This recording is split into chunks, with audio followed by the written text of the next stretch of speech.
Summer లో కూడా వర్షాలు పడుతూ ఉన్నాయి కదండి. అందుకనే హెల్త్ ఇష్యూస్ అయితే ఎక్కువైపోయినాయి అందరికి. వర్షాలు పడుతూ ఉన్నప్పుడు వేడివేడిగా ఏమైనా చేసి పెడదాం అనుకున్నాను.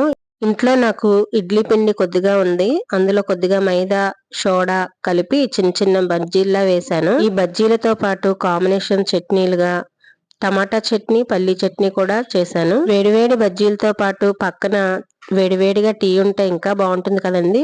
అందుకే టీ కూడా ప్రిపేర్ చేస్తున్నాను. ఈవినింగ్ టైం ఒక్కసారి మీరు ఇలా ట్రై చేసి చూడండి.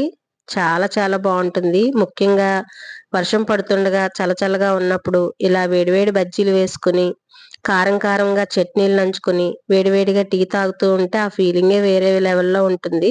ఈ వీడియో కనుక ఎవరైనా ఫస్ట్ టైం చూసినట్లయితే తప్పకుండా సబ్స్క్రైబ్ చేసుకోవడం మాత్రం మర్చిపోకండి. లైక్ చేసి షేర్ చేసి సబ్స్క్రైబ్ చేసుకోండి. నన్ను సపోర్ట్ చేయండి ప్లీజ్. ఉంటానండి మరి. బాయ్.